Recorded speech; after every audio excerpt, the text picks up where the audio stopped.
আসসালামু আলাইকুম। নতুন ভিডিওতে আপনাদেরকে স্বাগতম। সম্প্রতি আমার উমরাতে যাওয়া নিয়ে অনেকের অনেক রকমের প্রশ্ন আছে। আমি কি কোনো এজেন্সির মাধ্যমে গেছি না সম্পূর্ণ একা? আর আমার এই ট্যুরে কতটা খরচ হয়েছে, কোথায় কোথায় কি করছি কি না করছি সবকিছু নিয়ে আজকের ভিডিওতে আপনাদের সাথে আলোচনা করব। তো ভিডিওর সাথেই থাকুন।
প্রথমত হচ্ছে আমার ট্যুরটা ছিল ট্রাক করে।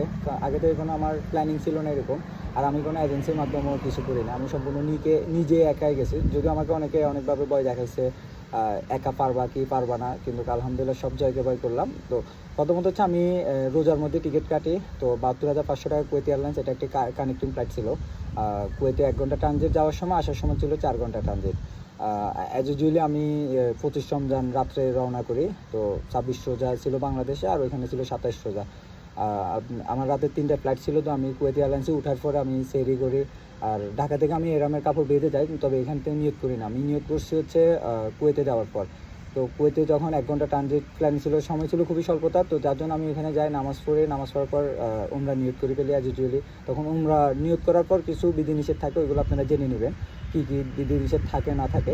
এরপর আবার ফ্লাইটে উঠে যাই আমরা। ফ্লাইটে ওঠার পর 1 ঘন্টা সময় লাগছে মক্কা জেদ্দাতে পৌঁছায়। তো জেদ্দাতে পৌঁছানোর পর জেদ্দা থেকে মক্কা যাওয়ার জন্য সবাই আমাকে বলছিল বাস অথবা বিভিন্ন ধরনের জিপ আছে ওইগুলো নেওয়ার জন্য। বাট আমি ওইখানে বুলেট ট্রেন দেখে আগে থেকে বাংলাদেশ থেকে আমি বুকিং করে গেছিলাম অনলাইনে। তবে আপনারা ওইখানে অ্যাজ ইউজুয়ালি যা ইন স্টেশনে কাটতে পারবেন, কারণ প্রতি আধা ঘন্টা পর পরে মক্কা এবং মদিনার জন্য আলাদা আলাদা ট্রেন থাকে। স্টেশনে যাবেন, ওইখানে টিকিট কাটবেন। অ্যাজ ইউজুয়ালি টিকিট কাটছে আমার কত 69 রিয়াল নিচে আমার থেকে। ওইটা টার্মিনাল 1-এর সাথে কানেক্টিং করাই থাকে। যেহেতু আমার টিকিট কাটাই ছিল, তো আমি টিকিটটা স্ক্যান করে বুলেট ট্রেনে ওইখানে চলে যাই। তো উল্লেখ্য, আপনাদের ওইখানে 2টা ব্যাগের বেশি আপনারা নিতে পারবেন না, আর 25 কেজির বেশি নিলে আপনাকে ওটার জন্য আলাদা চার্জ করতে হবে। তো আমার সময় লাগছে 40 মিনিট। আমি জেদ্দা থেকে মক্কায় চলে যাই। তো মক্কায় চলে যাওয়ার পরে আমি যে প্রবলেমটা ফেস করছি, ওই প্রবলেমটা হলো এখান থেকে যাওয়ার জন্য আমার হেরাম শরীফে যাওয়ার জন্য যে গাড়ি। তো আমি বাস চাইছিলাম। তো বাস ফার্স্টে পাই নাই, পরবর্তীতে ট্যাক্সির সাথে কথা বলছিলাম। তো ট্যাক্সি আমাদের থেকে চার্জ করছিল 70 রিয়ালের মতো, কিন্তু আসলে এটা 70 রিয়াল লাগে না। একটু অপেক্ষা করলে আপনারা বাস পাবেন। বাস 8 রিয়াল দিয়ে আমি টিকিট কাটছি। টিকিট কাটার পর আমি হেরাম শরীফের ওইখানে আসছি। তবে রোজার সময় হেরাম শরীফের ওইখানে ইব্রাহিম খলিল রোড যেটা থাকে, ওই রোডটা কিন্তু পুরোটা ব্লক থাকে, ওইখানে কিন্তু গাড়ি চলে না। তো আপনারা বুলো ট্যাক্সি রিজার্ভ করবে না। আপনাদেরকে হয়তো অনেকে ড্রাইভার বলবে আর কি ট্যাক্সিতে চলো, এটা অনেক বেশি কমফোর্টেবল। তবে ট্যাক্সি না নিয়ে আপনারা বাসে আসতে পারেন, তাহলে 8 রিয়াল, তাহলে আপনার অনেক টাকায় সেভ হলো এখানে। তো ইব্রাহিম খলিল রোড আসার পর দেখলাম যে অনেক বেশি ভিড়। উল্লেখ্য, আমি এজেন্সি দিয়ে শুধুমাত্র আমার ভিসাটা করাইনি, কারণ ওইটা আমি নিজে প্রসেস করাটা আমার পক্ষে পসিবল ছিল না, যেহেতু আমার সময় ছিল খুব কম। আর আমি বাংলাদেশ থেকে আসার সময় আমি হোটেল বুক করছিলাম। তবে হোটেল বুক করার ক্ষেত্রে আমার সাথে যেরকম কথা হয়েছিল, বাট ওরা আমারে দিছে অন্যরকম। এটা বাংলাদেশি যত এজেন্সি আছে আমি কম বেশি সবাই এরকম জিনিসটা করে, এটা অ্যাজ ইউজুয়ালি। তো আপনারা জেনে শুনে নেবেন ওদের কথার সাথে কি কাজের মিল আছে কিনা, সবাই কিন্তু একরকম না। তো আমি আমার হোটেলের লোকেশন দিছে, হোটেলের লোকেশন পর্যন্ত যাওয়াটা আমার জন্য প্রায় 1 ঘন্টা সময় লাগছে। আমি ওইখানকার বুঝতেছি না কোথায় গেলে কি হবে। হাঁটতেছি আরাম শরীফের এখানে। আর ওইখানে ভাষাগত সমস্যা ছিল। পুলিশদেরকে হেল্প নিতে চাইছিলাম, ওরা আরবি ছাড়া বুঝে না। তারপর এখানে অনেক বাঙালি ভাই ছিল, ওদেরকে বলছিলাম, বাট ওরা বলে সামনে যাওয়ার জন্য, কিন্তু অ্যাকুরেটলি লোকেশনটা আমি খুঁজতে আমার একটু সময় লাগছে। তো আমি 115 রিয়াল পার ডেতে আমার হোটেল বুকিং ছিল, 2 বেলা খানা ছিল। তবে এটা ছিল আমার জন্য খুবই বোকামি। এই ক্ষেত্রে আমি আপনাদেরকে সাজেস্ট করবো যে আপনারা যেহেতু বাংলাদেশ থেকে যাবেন, আপনারা 6 দিন 7 দিন বা 8 দিন মক্কাতে থাকেন, তবে আপনারা উইথাউট এজেন্সি ছাড়া গেলে 2 দিনের জন্য হোটেল বুক করবেন। তারপর ওইখানে যা আপনারা দেখে শুনে হোটেল বুক করতে পারবেন, কারণ ওইখানে গেলে আপনি দেখবেন ওইখানে অনেক সস্তা হোটেল আছে, আপনার মন মতো কাস্টমাইজ করে হোটেল নিতে পারবেন। তবে হোটেলের সাথে খাবার ইনক্লুডিং করবেন না, কারণ আপনি যেহেতু এখানে ইবাদত করতে যাবেন, হারাম শরীফের আশেপাশে অনেক হোটেল আছে, ওইখান থেকে আপনি আপনার মন মতো খাইতে পারবেন। আর যেহেতু আপনি দেশের বাইরে যাবেন, আপনি বাংলা খাবার খাবেন কেন? ওইখানকার খাবার আছে না, আলফাম, মিন্দা, তারপর আলবাইক, অ্যাভেলেবেল অনেক খাবার আছে রুচিসম্মত। পাকিস্তানি খাবার আছে, ইন্ডিয়ান খাবার আছে, তুর্কিশ খাবার আছে, আপনি এগুলো খাবেন, এগুলো দেখবেন। আপনি যেহেতু একটা জায়গায় গেছেন, অনলি শুধু যে আপনি বাংলাদেশি খাবার খাবেন এরকম গেছেন, আপনি চারপাশে খাবারগুলো খাবেন, ওইখানকার পরিবেশটা দেখবেন। আর আপনি হোটেল বুকিংয়ের ক্ষেত্রে আমি আরেকটা জিনিস বলবো যে ইব্রাহিম খলিল রোডের ওইখানে হোটেলগুলোর কস্টিং অনেক বেশি, ভাড়া অনেক বেশি। আপনারা চাইলে গাজ্জা এরিয়া যেটা আছে ওইখানে অনেক হোটেল আছে, কাস্টমাইজ করা অনেক ভালো ভালো হোটেল আছে, আপনারা চাইলে দেখে শুনে নিতে পারেন। আর ফ্যামিলি নিয়ে যেহেতু যাবেন আপনারা, তো ফ্যামিলি নিয়ে যাওয়ার ক্ষেত্রে আমি বলবো যে আপনারা হ্যাজেল না করে আপনারা এজেন্সির মাধ্যমে যাবেন, এজেন্সির সাথে কথাবার্তা বলে যাবেন, কারণ এজেন্সির এখানে এক কথা, ওইখানে গেলে অন্যরকম কথা হয়ে যায়। আর যদি আপনার ফ্রেন্ড সার্কেল মিলে যান, তাহলে আপনারা আমার মতো একাই যেতে পারেন। ট্যুর কস্টটা একদম খুবই সহজ, আপনাদের কিন্তু বলে দিচ্ছি সব কিছু, ক্যালকুলেট করে রাখবেন। আমি লাস্টে কত খরচ হয়েছে ওইটা আপনাদের ক্যালকুলেট করে বলে দেবো। সবথেকে মেন ইম্পর্টেন্ট জিনিস যেটা, ওইটা হচ্ছে আপনি হোটেল চুজিং করেন বা এজেন্সির মাধ্যমে কথা বলেন, মেন হচ্ছে আপনার ইবাদত। আপনি এখানে ইবাদত করতে যাচ্ছেন, ঠিক আছে, নামাজ পড়তে যাবেন, যাতে 5 ওয়াক্ত নামাজই আপনি মসজিদে হারাম শরীফে আসে পড়তে পারেন, এরকম এরিয়াতে বা এরকম হোটেল সাজেস্ট করার জন্য বলবেন। কারণ হচ্ছে আপনি এখানে ইবাদত করতে গেছেন, আপনি যদি হোটেল আপনার থেকে অনেক দূর হয়, আপনি যদি টাইমলি আসে যদি নামাজ পড়তে না পারলেন, তখন এটার মতো ব্যর্থতা আসলে কিছু নাই। মেন ফোকাসই রাখবেন আপনি হচ্ছে উমরা করতে যাচ্ছেন, আপনি ইবাদত করতে যাচ্ছেন, আপনি যাতে হারাম শরীফে আসে 5 ওয়াক্ত নামাজ পড়তে পারে, এরকম একটা হোটেল চুজ করবেন, এটা আপনাদের উদ্দেশ্য বলা। এবার আসি হচ্ছে সব থেকে মোস্ট ইম্পর্টেন্ট, আপনি মক্কাতে গেলেন, সাইট সিইং বা জিয়ারা যেটা বলে আর কি, ওদের ভাষায় বলে জিয়ারা, আমাদের ভাষায় সাইট সিইং বলি। যেহেতু আপনি মক্কাতে যাবেন, মক্কার আশেপাশে ইসলামিক আমাদের যে রিলেটেড যেগুলো আছে ওইগুলো তো অবশ্যই দেখা দরকার। তো এটার ক্ষেত্রে আমি আপনাদেরকে বলবো যে জিয়ারা জিনিসটা হচ্ছে, আপনারা যখন 4 জন থাকবেন তখন আপনারা একটা ট্যাক্সি রিজার্ভ করতে পারেন, 70 রিয়াল বা 80 রিয়াল এরকম নেবে। জিয়ারাটা হচ্ছে 1.5 ঘন্টা বা 2 ঘন্টা সর্বোচ্চ এরকম, হেরা গুয়ে নিয়ে যাবে আপনাদেরকে। তারপর জাবালে নূর যেটা বলে, এরপর হচ্ছে আপনার বিদাহদের বাসন, মিনা, তারপর যেখানে শয়তানকে কঙ্কর মারা হয়েছিল ওইগুলোতে নিয়ে যাবে। মিনা শয়তানকে কঙ্কর মারা হয়েছে, এগুলো হচ্ছে রাস্তায় যাওয়ার সময় আপনাদের জাস্ট অনলি দেখা দেবে। আর হচ্ছে আপনার যেখানে বিদেহদের বাসন দিয়েছিল আমাদের হযরত মুহাম্মদ সাল্লাল্লাহু আলাইহি ওয়াসাল্লাম, ওইখানে হয়তো যাবেন, যাওয়ার ক্ষেত্রে ওইখানে একটা জিনিস ভুলও করবে না, যে জিনিসটা ওইখানে যাওয়ার পর অনেকে 2 রাকাত নফল নামাজ পড়ে। আপনি চাওয়ার মালিক হচ্ছে আল্লাহর কাছে, আপনি এটা হারাম শরীফে নামাজ পড়বেন, কেউ ওইখানে নামাজটা পড়বে না, ওইখানে স্পষ্ট ভাষায় লিখা আছে, এরকম কিছু করবেন না। আপনারা টাইপ শহর যাইতে পারেন, টাইপ শহরের জন্য আপনারা পার হেড 100 রিয়াল বাজেট করলে হবে আপনার, অথবা জিদ্দাতেও যেতে পারেন, জিদ্দাতে ঘুরে আসতে পারেন। তবে এই ক্ষেত্রে আপনার জন্য সবথেকে সুবিধা হয় কি, আপনি যখন টাইপে গেলেন তখন আপনার সাথে আরামের কাপড়গুলো নিয়ে যাবেন, আসার সময় আপনি উমরা নিয়ত করে আবার আসলেন, উমরা করতে পারলেন, এটা একটা আপনার জন্য ভালো। অথবা আপনি জেদ্দাতে গেলেন, জেদ্দা ঘুরলেন সাগর পার, আসার সময় আপনি সেম মিনা থেকে উমরা নিয়ত করলেন, নিয়ত করে আসে আপনি উমরা করলেন, তাহলে আরেকটা সব পাইলেন নফল উমরা। অথবা অনেকে ওইখানে যাওয়ার পর আয়শা মসজিদে যায় আপনার উমরা নিয়ত করার জন্য। এই ক্ষেত্রে আমি আপনাদেরকে বলবো, আয়শা মসজিদ যখন যাবেন ট্যাক্সি নেবেন না, ট্যাক্সি নিলে আপনার থেকে কত নেবে, 50 রিয়াল। আমি ফার্স্ট দিন গেছিলাম, আমার থেকে 50 রিয়াল নিয়েছিল আপ ডাউন। তবে এটা ছিল আমার জন্য খুবই বোকামি, যেহেতু আমি ফার্স্ট টাইম ছিলাম, আমি জানতাম না। তবে এই ক্ষেত্রে আপনাদেরকে বলে রাখি, ওইখানে অনেকগুলো ট্যাক্সি অথবা মিনি বাস টাইপের এরকম কিছু থাকে, বাস অথবা মিনি বাস টাইপের এরকম, ট্যাক্সিতে উঠবেন না। তো ওই বাস অথবা মিনি বাসে আপনার 5 রিয়াল যাওয়ার জন্য, আসার সময় নেবে 5 রিয়াল, 10 রিয়াল আপনি সহজে চলে আসতে পারবেন। এটা চমৎকার একটা বিষয়। 10 রিয়াল খরচ হলে আপনি চাইলে একটা নফল উমরা করতে পারেন, অথবা কারো নামে উমরাও করতে পারেন এখানে। আর আপনি মক্কাতে খাওয়া দাওয়ার জন্য বাজেট রাখতে পারেন 100 রিয়ালের মতো, কারণ এখানে অনেক রকম রুচিসম্মত খাবার আছে, জুসের দোকান আছে, অ্যাজুজুলে অনেক রকম ফ্রুটসের দোকান দেখবেন, অনেক খাবার দোকান দেখবেন। আর আমি বলবো যে আপনি মক্কাতে যাবেন ইবাদত করার জন্য, তো সবথেকে বেস্ট অপশনটা হচ্ছে আপনার সাথে আপনি শুকনো কিছু খাবার রাখবেন। আপনার যদি কখনো ক্ষুধা লাগে তাহলে আপনি শুকনো খাবারটা খাইতে পারলেন।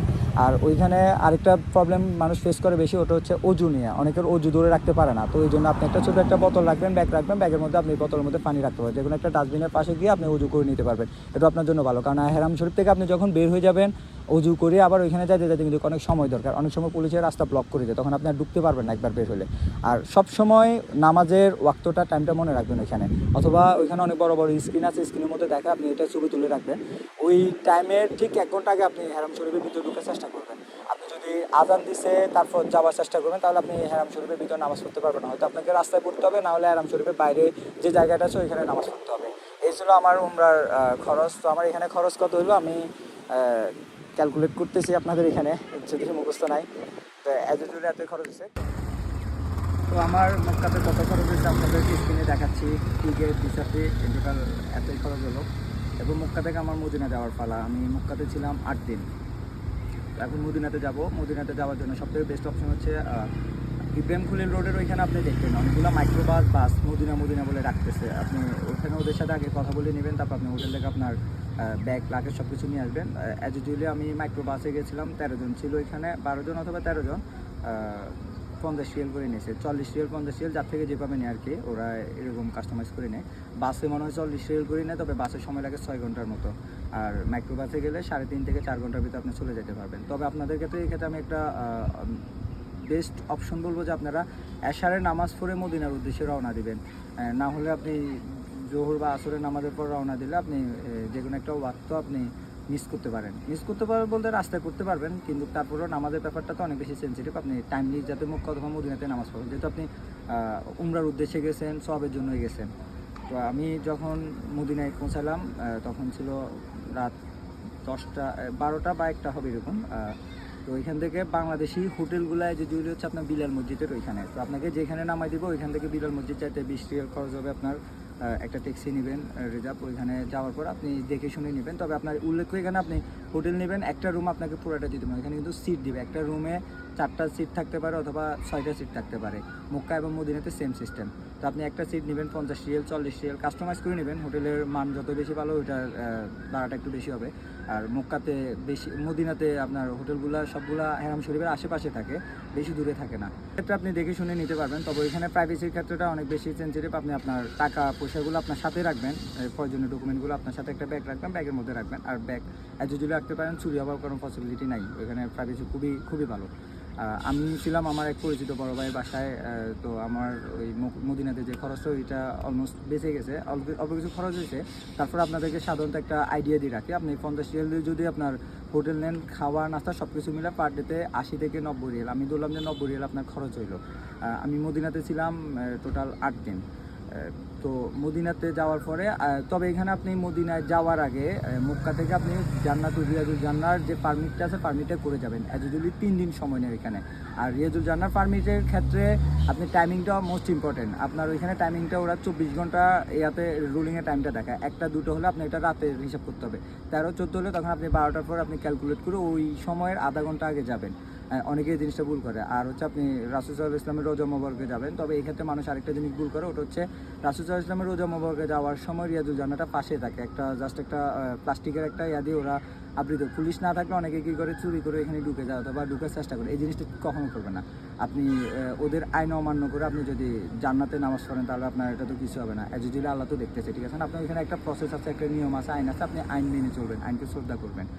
আর ওইখানকার পুলিশদেরকে আপনি না বুঝতে বলবেন। মদিনার পুলিশ খুব ভালো, ওরা ইংলিশও বুঝে, ওরা আপনাকে হেল্প করবে অনেক। আর রিয়াজুল জান্নার গেট নাম্বার হচ্ছে 365, আর রাসূল সাল্লাল্লাহু আলাইহি ওয়াসাল্লামের রোজা মোবারকের গেট নাম্বার হচ্ছে 363। আর ওইখানে যারা ক্লিনার হিসাবে কাজ করে ওরা হচ্ছে বেশি পাকিস্তান, বাঙালি আর হচ্ছে ইন্ডিয়ান। বেশি হচ্ছে বাঙালি, বাংলা ভাষাভাষী কথা বলে এরকম। আর আপনি যদি হোটেল লোকেশনটা অনেক সময় ভুল করে ফেলে, আপনি হোটেলে সবসময় একটা কার্ড রাখবেন সাথে আপনার। আপনি যদি ভুলে যান তাহলে আপনি এই কার্ডটা শো করলে ওরা আপনাদেরকে লোকেশনটা বলে দিবে। আর হোটেলের একটা নাম্বার নিয়ে রাখবেন আপনার সাথে, যদি কোনো কারণে আপনি না বুঝেন না চিনেন তখন ওদেরকে বললে ওরা আপনাদেরকে হেল্প করবে। এটা অনেক বেশি। আর হচ্ছে মদিনাতে যাওয়ার ক্ষেত্রে যাওয়ার পরে আপনার মোস্ট ইম্পর্টেন্ট যেটা হচ্ছে জিয়ারা বা সাইট সিইং যেটা বলি আর কি। অ্যাজ ইউজুয়াল হচ্ছে 4টা মসজিদে নামাজ পড়লে আমাদের জন্য সওয়াব। তার মধ্যে 3টাই হচ্ছে সৌদি আরবে আছে, মক্কা, মদিনা, আর একটা হচ্ছে কুবা মসজিদ। তো কুবা মসজিদে নামাজ পড়লে আপনি একটা উমরার সওয়াব পাবেন। তো এই ক্ষেত্রে কুবা মসজিদ সহ আরও অনেকগুলা উহুদ পাহাড়, তারপর আপনার ইসলামের যে যতগুলো আছে ওই সাইট সিং ওদের সাথে কথা বলে নেবেন। অ্যাজ ইউজুয়ালি আপনি 4 জন হলে বা 3 জন অথবা 4 জন হলে আপনি একটা ট্যাক্সি রিজার্ভ করে নিতে পারেন। এই ক্ষেত্রে আপনার ভাড়া পড়বে কত, 70-80 রিয়াল এরকম নেবে। আর আপনি যদি সিঙ্গেল একা হন তাহলে ওইখানে বাস সার্ভিস আছে, মদিনা বাস সার্ভিস। তো মদিনা বাস সার্ভিস আপনি 60 রিয়াল দিয়ে পুরা যতগুলো স্পট আছে সবগুলো স্পট আপনাকে ঘুরাবে। এই ক্ষেত্রে আপনার জিন পাহাড় যেটা বলে, ওই জিন পাহাড়টা হচ্ছে এটার সাথে অ্যাডজাস্ট থাকবে না, ওইটা হচ্ছে আলাদা। আপনি যদি ট্যাক্সি নেন তাহলে জিন পাহাড়ে কত 120 রিয়াল বা 120 রিয়াল এরকম নেবে। এই ক্ষেত্রে 3-4 জন হলে সবথেকে খরচটা একটু কম হয় আর কি। আর খাওয়া দাওয়ার ব্যাপারে হচ্ছে আগে অনেকগুলা খাবার বাঙালি রেস্টুরেন্ট হোটেল ছিল অ্যাভেলেবেল। এখন বর্তমানে সৌদি সরকার তাদের ভিশন 2030-র জন্য হোটেল বা অনেকগুলো বিল্ডিং স্থাপনা ভাঙে নতুন করে আবার কাজ করতেছে, কারণ ওরা ট্যুরিজম নিয়ে অনেক বেশি কাজ করতেছে, যার জন্য খাবার জন্য হয়তো আপনারা একটু প্রবলেম ফেস করতে পারেন। এক্ষেত্রে আমি আপনাদেরকে সাজেস্ট করবো যে জান্নাতুল বাকির যে গেটটা আছে ওই গেট দিয়ে বেরোয় আপনি বিলাল মসজিদের আশেপাশে অনেকগুলো বাঙালি রেস্টুরেন্ট পাবেন, ওইখানে খাইতে পারবেন। ওইখানে আপনি 5-10 রিয়াল দিয়ে খাইলে আপনার অনায়াসে খাইতে পারবেন, আপনার আর ক্ষুধা থাকবে না। নাস্তা করলে আপনার রাত্রে হয়তো খাইতে হবে না। আর ওইখানে প্রতি সোমবার এমনকি বৃহস্পতিবারে ইফতারিতে সবাইকে ফ্রিতে মসজিদে, তো আপনি এক্ষেত্রে মসজিদের ভিতরে ঢুকবেন, মসজিদে নববীর ভিতরে ঢুকে থাকবেন, তাহলে আপনি সন্ধ্যাবেলা ওইখানে পাবেন, ফ্রিতে খাবার পাবেন বা ইফতারি পাবেন। তো ওভারঅল আলহামদুলিল্লাহ আমার জার্নি ছিল এতটুকুই। তো আমার কস্টিংটা আনুমানিক আপনাদেরকে একটা হিসাব দিচ্ছি। তবে এই ক্ষেত্রে হচ্ছে আমি আপনাদেরকে সাজেস্ট করব, আপনি যদি প্রথম হন তাহলে আপনি যদি এজেন্সির মাধ্যমে যান তাহলে এটা আপনার জন্য অনেক ভালো, কারণ অনেক কিছু আছে, অনেক কিছু বুঝবেন না। আমার যে প্রবলেমগুলো আমি ফেস করছি ওগুলোর জন্য আলাদা আলাদাভাবে আমি ভিডিও বানাইছি, মক্কাতে কী প্রবলেম ফেস করতে পারেন, মদিনাতে কী প্রবলেম ফেস করতে পারেন, ভিডিওগুলো দেখে নেবেন।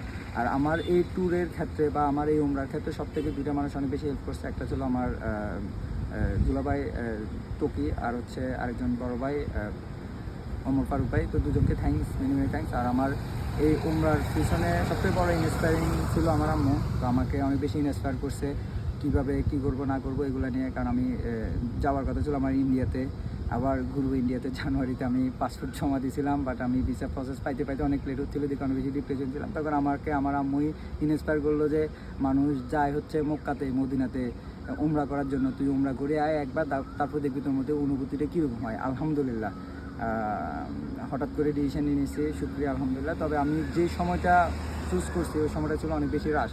মক্কা মদিনাতে তখন ছিল অনেকটা রাশ, খুবই রাশ, কারণ প্রত্যেকটা দেশে মুসলমান তখন আসে এখানে উমরা করতেছে, ভিড় ছিল অনেক বেশি, প্রচুর পরিমাণে ভিড় ছিল। তো এই ক্ষেত্রে আমি আপনাদেরকে সাজেস্ট করবো, আপনারা যদি মন মতো ইবাদত করতে চান তাহলে একা অথবা 2-3 জন মিলে গ্রুপ করে চলে যেতে পারেন উইদাউট এজেন্সি ছাড়া। আর ফ্যামিলি নিয়ে গেলে অবশ্যই আপনারা এজেন্সির মাধ্যমে যাবেন, আমি এই ক্ষেত্রে সাজেস্ট করবো। কারণ হচ্ছে আপনি এজেন্সি যে জিনিসগুলো আপনাকে করে দিবে, যেমন কি সাইট সিংয়ের ব্যাপারটা আমি অনেক বেশি হ্যাজেল শিকার হয়েছি, ওই জিনিসটা এজেন্সির মাধ্যমে গেলে সবাই মিলে একসাথে আপনারা করতে পারলেন, তো এই ক্ষেত্রে আপনার প্রবলেম ফেস করতে হলো না। তারপর ব্যাগ ক্যারি করাটা অনেক বেশি কষ্টের, আপনি একটা কুলিকে নিলে ওরা 10 রিয়াল 15 রিয়াল চার্জ করে বসে থাকবে। তো এজেন্সির মাধ্যমে গেলে ওরা গাড়ি হতে যা কিছু সব কিছু ওরাই কমপ্লিট প্যাকেজ করে দেবে, ওই ক্ষেত্রে আপনাকে হ্যাজেল করতে হবে না। আর টাকাটা একটু বেশি খরচ হবে, আর আগে গেলে টাকা একটু সেভ হবে। এই ক্ষেত্রে আমার স্ক্রিনে দেখা যাচ্ছে কত খরচ আছে অ্যাট লাস্ট। তো ভালো থাকেন, সুস্থ থাকেন, পরবর্তী ভিডিও দেখার জন্য আমন্ত্রণ রইল।